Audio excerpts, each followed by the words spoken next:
Bonjour, je suis très honorée aujourd'hui de vous présenter M. Paul Gérin-Lajoie, le cousin de mon grand-père Guy Gérin-Lajoie. Vois sur ton chemin, gamins oubliés, égarés, donne-leur la main pour les mener vers d'autres landes. Monsieur Gérin-Lajoie, vous êtes un personnage d'une grande influence qui est connu dans presque tous les pays francophones, en particulier au Canada, où vous avez vécu la majorité de votre vie. Monsieur Martin Landry, professeur d'histoire du Collège Regina Sumta, vous décrit comme une personne digne d'admiration. C'est pourquoi il me fait plaisir de vous rencontrer aujourd'hui afin de rendre hommage à un homme extrêmement intelligent et généreux. Pour compléter mon reportage, j'aimerais vous poser quelques questions sur vos accomplissements.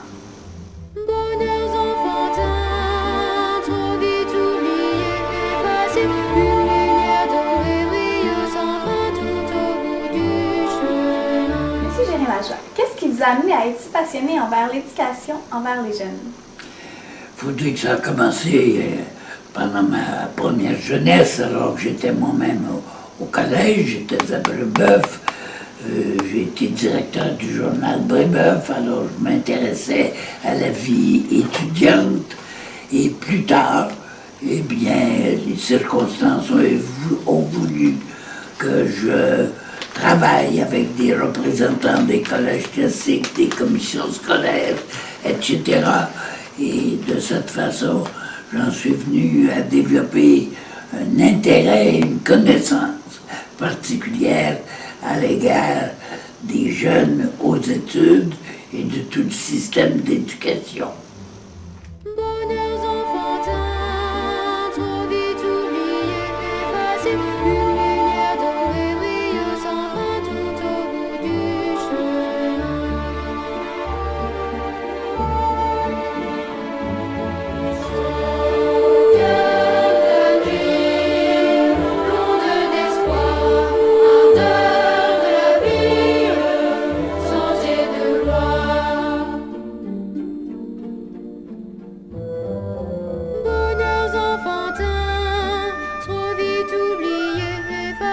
Une lumière dorée brille sans fin tout au bout du chemin.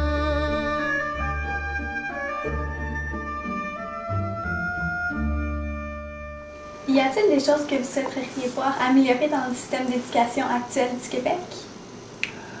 Ah, évidemment, un système d'éducation, ça n'est jamais statique, ce n'est jamais en place tel qu'on le voudrait. Et maintenant, pour répondre à ta question, parce que c'est tout du préambule ou du corollaire que je suis en train de te donner, évidemment que d'abord, la première préoccupation que j'aurais, moi, ce serait celle de l'amélioration de la maîtrise de la langue française. Les adultes, les gens d'affaires, les gens dans les milieux professionnels se plaignent que les jeunes qui sortent des cégeps et des universités ne maîtrisent pas suffisamment la langue française. Alors c'est un premier point dont il faudrait s'occuper sérieusement. Monsieur le maître d'école, vous souvenez-vous encore de moi, d'un petit garçon qui fut, je crois, pas toujours sage, d'un petit garçon qui a bien grandi et qui maintenant souvent se dit. Quel événement vous a marqué le plus tout au long de votre vie? Ça, c'est une question embarrassante parce que j'ai eu une vie que j'ai bien aimée, que j'ai trouvée agréable tout le long. Alors, à travers tout cela, qu'est-ce qui m'a marqué le plus? Je ne sais pas vraiment. La réforme de l'éducation au Québec, ça a été une opération très passionnante, il faut dire, à laquelle participaient les jeunes, les enseignants, les administrateurs scolaires. Alors j'étais en contact avec tout ce monde et cela a constitué un ensemble de contacts très intéressant. Monsieur le maître d'école, moi je me souviens encore de vous. Joujou, genou, caillou, bijou, et toute la gamme. Géographie, récitation, histoire de France et rédaction. Oh, quel programme! Pourquoi précisément avez-vous instauré les cégeps?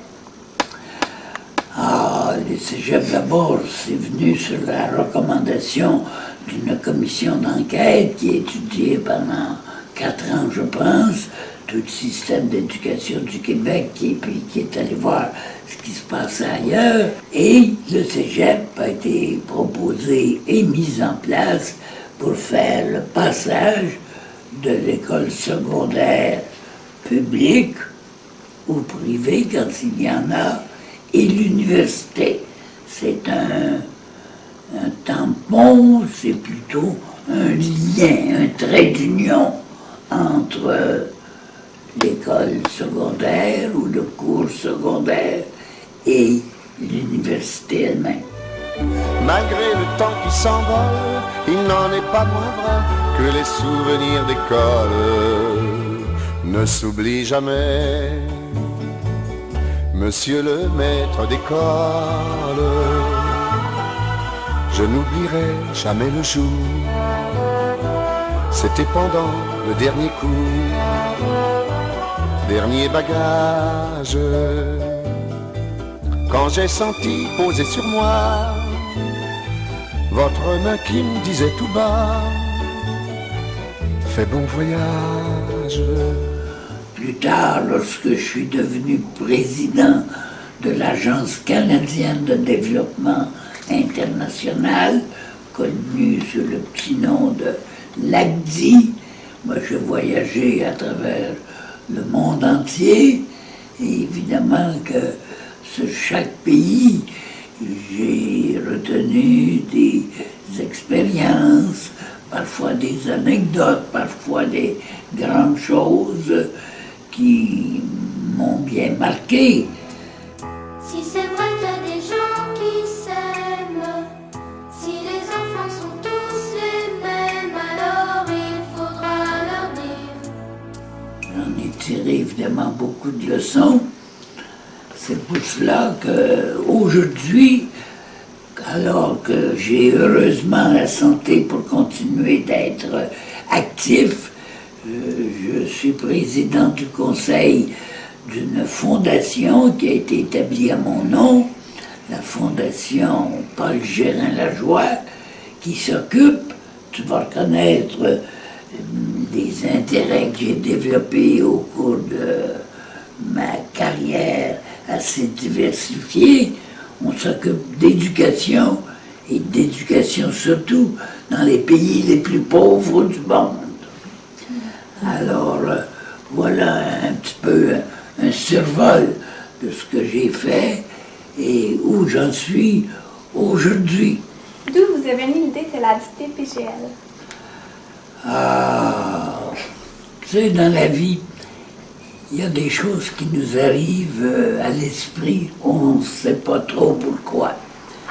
À la Fondation Paul Gérin-Lajoie, on a toutes sortes d'activités, pas seulement pour les enfants du tiers-monde, qui est notre première cible, mais aussi pour les jeunes du Canada. Nous nous occupons, nous nous intéressons aux jeunes de partout. Avez-vous déjà fait la dictée PGL? La réponse est oui, parce que ça a été pour moi l'occasion de vérifier le fonctionnement de la dictée, la façon dont elle est lue par un lecteur, la façon dont un apprenant réagit devant la dictée telle qu'elle est aujourd'hui. Juste un regard facile à faire, un peu plus d'amour que d'ordinaire.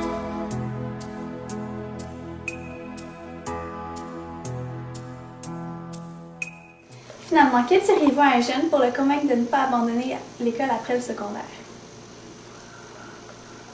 Évidemment, je dirais que l'éducation, on a toujours avantage à en avoir le plus possible, mais spécifiquement, tu dis après le secondaire, c'est que quelqu'un qui a seulement un diplôme de secondaire se voit bloquer beaucoup de voies de travail dans la vie. On exige de plus en plus un diplôme de cégep pour un certain nombre d'emplois. Puisqu'on vit dans la même lumière, même s'il y a des couleurs qu'ils préfèrent, nous on voudrait leur dire. C'est comme des parfums qu'on respire. Alors, merci beaucoup, M. Gérard-Lajoie, pour cette entrevue. Ça fut très agréable. Et j'espère que ça vous donne le goût à vous, élèves, de continuer vos études encore longtemps. Eh bien, j'ajoute ma voix à la tienne pour terminer, justement, et puis exprimer l'espoir que ce que j'ai pu dire, puis surtout à la fin, sur l'importance du cégep, que cela sera utile à toutes tes consoeurs, tes confrères qui sont en secondaire 3, 4, 5, 6, et que vous aurez de grands succès dans vos études futures. Merci. Il faudra leur dire. Les mots qu'on reçoit, c'est comme des parfums qu'on respire. Il faudra leur dire. Facile à faire.